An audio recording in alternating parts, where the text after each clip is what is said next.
Bienvenida, Alba, ¿cómo estamos? Pues aquí tomándome un té. ¿Quieres? No, gracias, no soy de té, ni de café tampoco. Pero te lo agradezco igualmente. Más bien me tomo otras infusiones más, digamos, rurales, para que me entiendas. Alba, hoy nos vamos a ir a Japón. Hoy vamos a hablar de hasta qué punto se tiene derecho a comenzar de nuevo. Creo que podemos enfocarlo de esa manera, quizá, ¿no? O ¿por qué alguien haría esto? Quizá porque es la única salida. Bueno, no voy a ser mala, no voy a destripar. A ver, las desapariciones son una desgracia que consume la vida de alguien. En España, por ejemplo, cuando hablamos de desapariciones nos viene a la cabeza la imagen de niños o adolescentes que han sido arrancados de nuestros brazos y están viviendo un infierno en primera persona. Y además, Juan Carlos, es que hemos tratado estos temas muchas veces, de tráfico humano, desapariciones, incluso señalando a altas esferas como responsables y sin cortarnos un pelo. Pero en otras culturas, lo primero que se viene a la cabeza cuando decimos desaparecido es diferente. Y quiero lanzar una pregunta a la audiencia. ¿Ustedes creen que las circunstancias de su vida pueden ser lo suficientemente extremas como para que se planteen el desaparecer? Por eso hoy vamos a hablar de Japón. Hay sitios en los que son tan extremas que deciden dar carpetazo y desaparecer. En Japón se les llama los evaporados o yohatsu.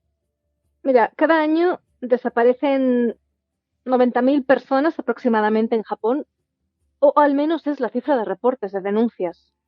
Quizá haya más, aunque no se manifiesten, por vergüenza, por miedo, por desconocimiento, porque esa persona no tiene familia, vive sola. Es cierto que la mayoría regresa a casa o son encontrados, se da con ellos y en las situaciones en las que hay un aviso a la policía vuelven con sus familias.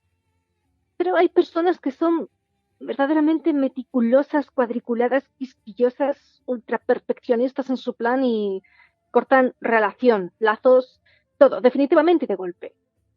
¿Por qué? ¿Dónde terminan? Juan Carlos, ¿tú por qué crees que una persona quiere desaparecer? Pienso que estas personas pueden estar hartas de la vida cotidiana diaria que están viviendo y que por algún motivo, por alguno no, me imagino que por muchos motivos, deciden desaparecer y dejar todo lo que han tenido hasta ese momento y empezar de nuevo. Pues a veces un solo motivo es lo suficientemente fuerte y profundo como para luchar por esa felicidad. Pero sí, lamentablemente en la gran mayoría de los casos dejan atrás familia, criaturas, parejas, hermanos, madres, padres. A ver, tengo que aclarar que eso de evaporación, para quien aún no lo sepa, es una metáfora. El individuo no se desvanece, no hay una fórmula mágica para ello. Simplemente realiza una serie de acciones legales o administrativas para poner fin a su vida e identidad y así construir un entorno nuevo. Cambian de nombre, de dirección, de trabajo. Es que además es posible, porque realmente si en Japón quieres desaparecer, puedes hacerlo. Puedes hacerlo y bien, y amparado por lo legal, a no ser que seas un criminal, entonces no. Ahora explicaremos eso. A ver, esto es una cuestión delicada. Mira, yo cuando supe de este tema hace mucho tiempo, lo primero que me vino a la mente, siendo sincera, ¿de acuerdo? Y con todo el cariño, es algo que me han dicho personas que están pasando por circunstancias difíciles. Querer desaparecer. Incluso una chica que conocí que estaba muy agobiada con un asunto privado y duro, la verdad, que tampoco tenía apoyo familiar, me dijo que quería dejar este mundo, que quería matarse. Ahí es donde te iba a ir yo ahora según estabas hablando, que muchas de esas personas a lo mejor se han suicidado. Bueno, en este caso, quién sabe, va a ver, hay situaciones para todo. Pero realmente lo que conlleva a un verdadero evaporado de Japón es el trámite administrativo o legal que comienza, al que se acogen, son amparados por ley, sí, legalmente, y pueden comenzar de nuevo. Porque esta chica que te comento, tras conversar con ella, acabó diciéndome que lo único que necesitaba era empezar de cero y soltar lastre.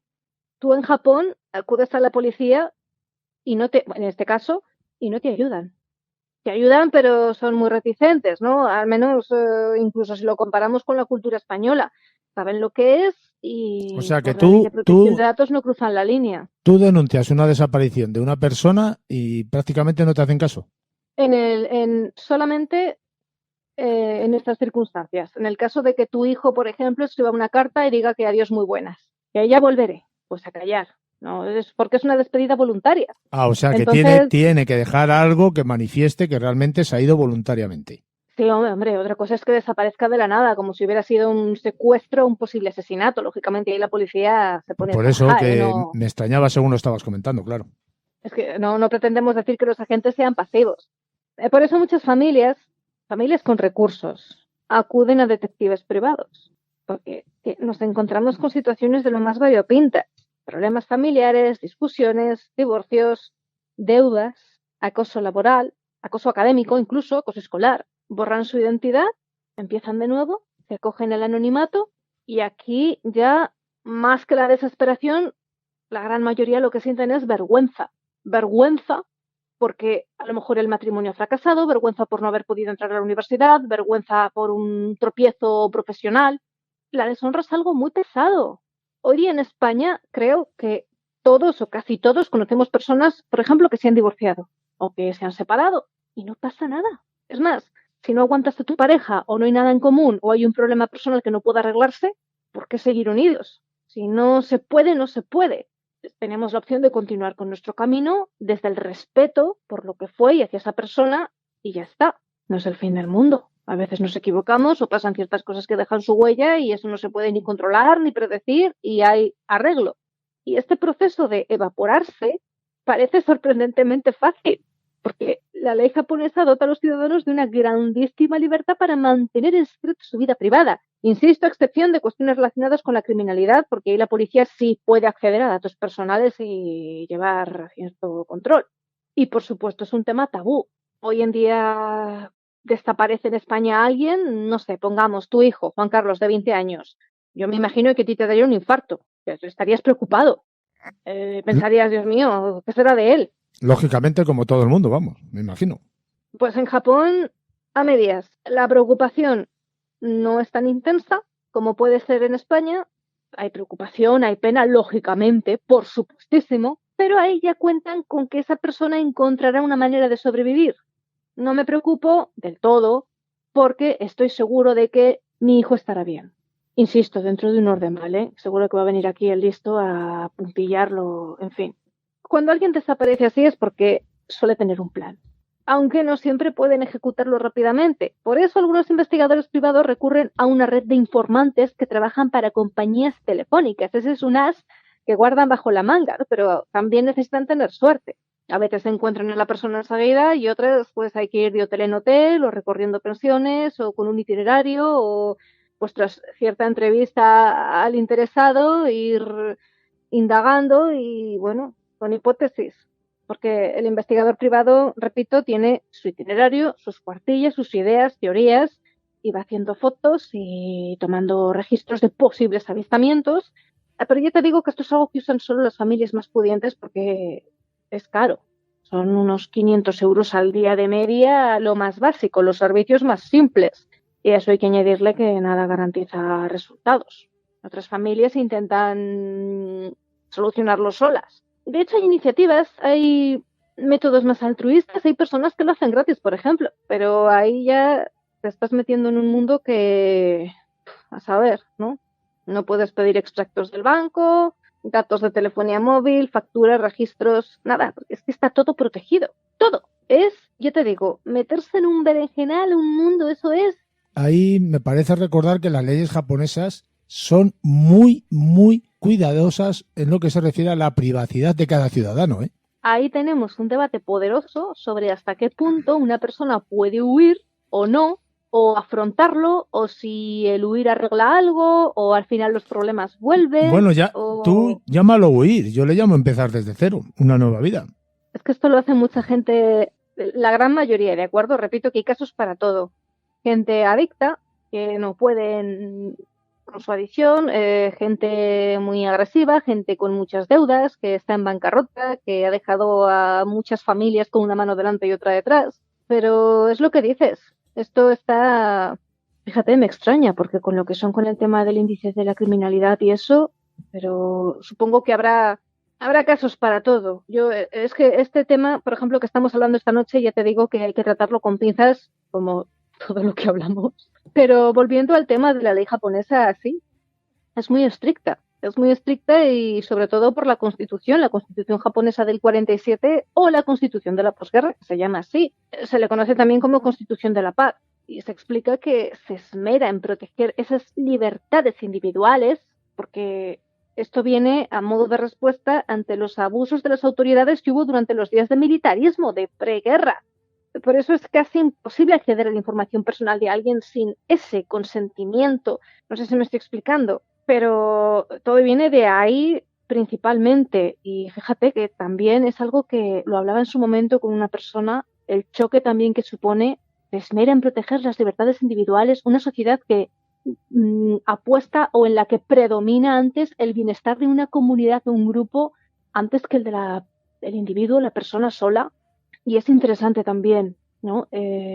Bueno, quiero añadir un pequeño paréntesis y decir que es curioso, es llamativo cómo tras un suceso traumático o potente a escala nacional puede ofrecerse una acción o se dé una solución, un cambio que repercuta al resto de las generaciones y encima a la cultura de esa región, de ese país. Me están viniendo a la cabeza los actores de Crisis, las falsas banderas, ¿no? Yo ahí lo dejo, cierro paréntesis. Y los testimonios de las familias afectadas son bastante tristes. Yo sí soy uno de los afectados en este último sentido que has dicho. Me preguntaría el por qué esa persona se va. Un hijo, por ejemplo, ¿no?, que has mencionado antes, se va y desaparece de tu vida. Yo me lo preguntaría.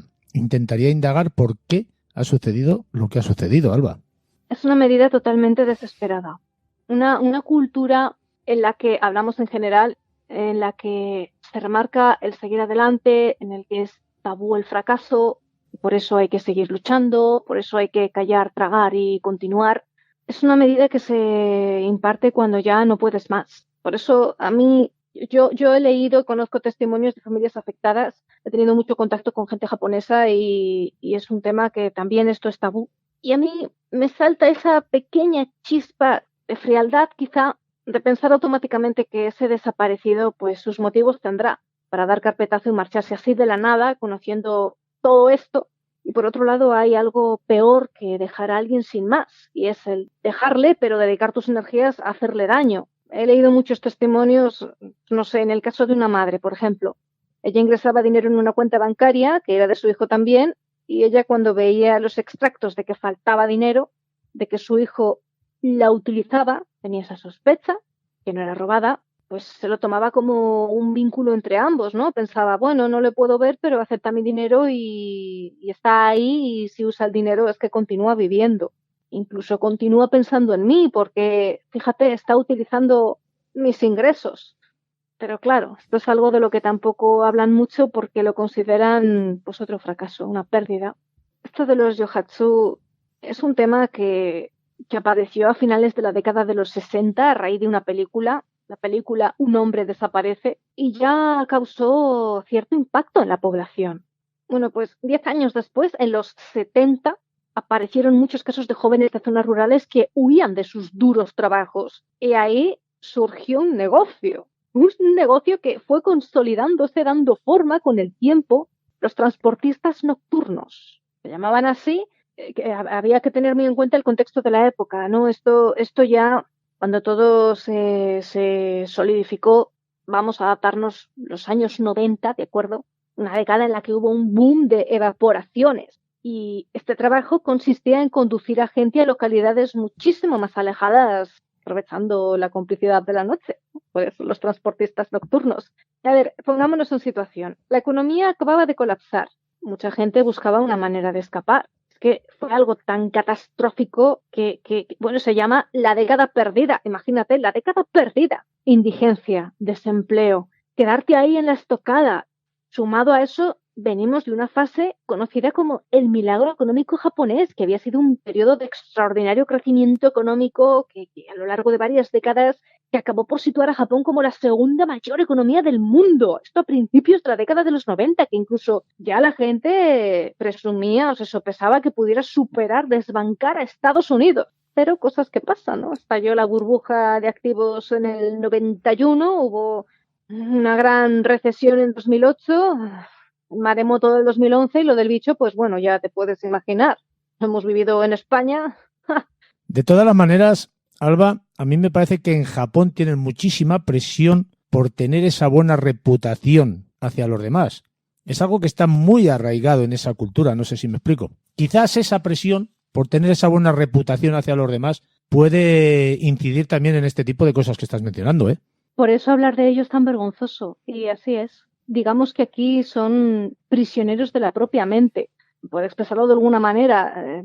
La sociedad se convierte en un monstruo que te va devorando poco a poco todos los días. Por eso en la actualidad esto, curiosamente, es censurado, es tabú, es... Bueno, hablar de ello, ya puedes tener mucha confianza con la persona o para que te explique un poco o porque, vamos, y sin embargo es algo tan extendido y normalizado que hay empresas que se ofrecen a ayudar a la gente a desaparecer por unos pocos miles de euros. Esos promotores nocturnos, fíjate cómo utilizan la noche, retiran discretamente esos muebles, esas pertenencias del individuo y le proporcionan alojamiento temporal en un lugar secreto. Echan una mano. Esto es todo perfecta y totalmente legal. Incluso, pese al tabú, hay manuales que explican cómo desaparecer, cómo hacerlo, comentan lo básico. No destripan porque es evidente que no van a contar ahí, mostrar todas sus cartas, pero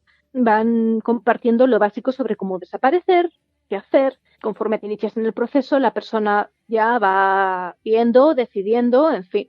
Pero indica lo que necesitas comenzar a gestionar, no solo para desaparecer, sino para asegurarte de que nadie te encuentre. Es que hay hasta consejos para redactar esa carta que debes escribir solo para hacerle saber a la gente que está bien, que no estás herido, que no te has metido en ningún lío, que todo es por tu propia voluntad. No sé, por ejemplo, soy fulanita, acabo de decidir que estoy cansada de esta vida que tengo y necesito irme a otro sitio. Volveré algún día. Eso de volveré algún día o volveré en unos años, eso es extremadamente importante. Porque si lo escribes, la policía no va a abrir una investigación por desaparición. Tiene que ser algo que demuestre en tus expresiones que es tu decisión. No va a abrir ninguna investigación por desaparición a pesar de que esa persona que se haya ido tenga deudas con el Estado mismamente. Curiosamente, así es. Por eso te digo que esto es lo que más me llama la atención. No sé, a ver, yo encantada de leer a la audiencia, si me lo pueden explicar también, porque he leído de todo. Hay muchos matices, aquí quizá entraríamos en tecnicismos legales, no quiero aburrir, no quiero que la audiencia se evapore, pero de verdad que me llama tanto la atención con lo que es Japón, con el índice de criminalidad, con lo que es. Y sin embargo, con las deudas, bueno, claro, volveré algún día, porque no consta como desaparición, sino simplemente que te vas. A lo mejor te están buscando y tú ya te has cambiado de identidad y hasta que la policía da con tus datos, pues pasa el tiempo suficiente como para, no sé, asentarte un poco, ganar algo de dinero y poder, no sé, de verdad que no lo sé. De todas las maneras, tiene que ser dramático para una familia o para unos hijos, por ejemplo, que un padre o una madre desaparezca y no puedan ni sepan nada de ellos. Y la responsabilidad como padre o madre, esa responsabilidad, ¿qué pasa ahí? Un padre o una madre decide un día que está harto de su familia, se larga, deja una carta, ya volveré, y vuelve a los 30 años y toda esa responsabilidad que ha dejado para con sus hijos, ¿qué pasa ahí? Simplemente abandona el hogar. Ya, pero abandona el hogar y ya está.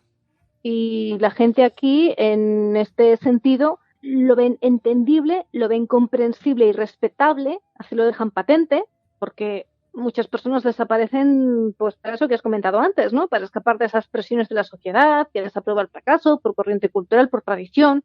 Y por eso desaparecer es un tema tabú, predican que hay que seguir adelante, no fallar, que si sucede un divorcio, pues te aguantas, porque si no, estás destruyendo una familia y socialmente es otro gran fracaso. ¿Y no sería un fracaso desaparecer también? ¿Empezar así de cero?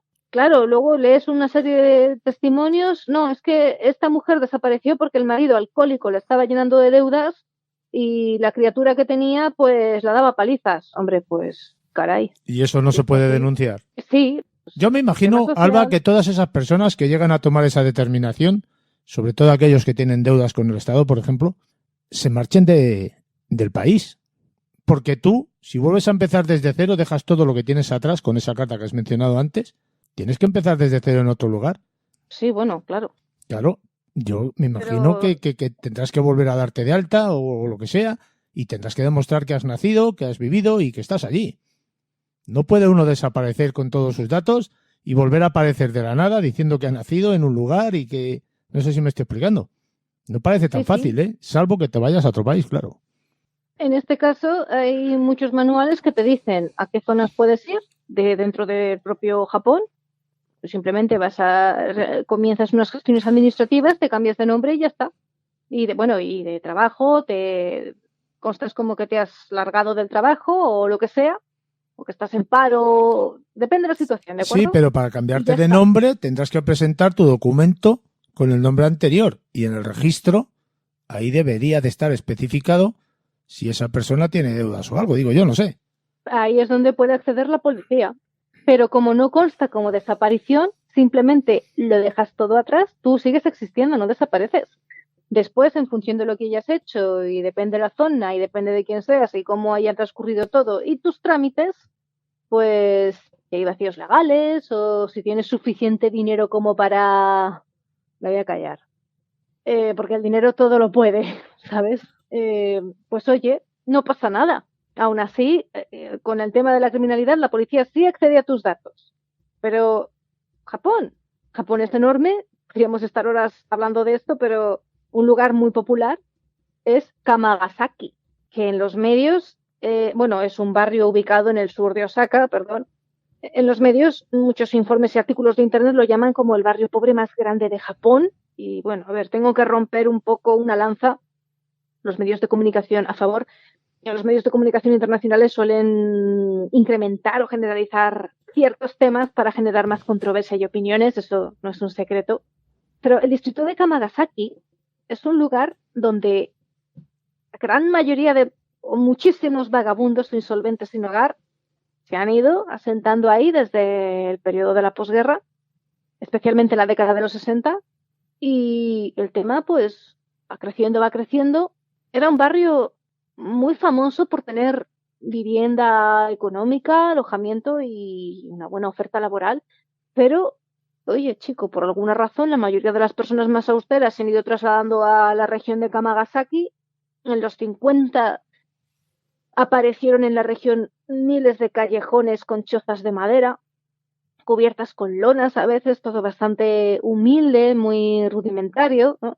Incluso con la eliminación de estos alojamientos tan precarios y la construcción de apartamentos adecuados, cada vez más desempleados, más personas sin hogar frecuentaban el barrio en busca de trabajo y amistades.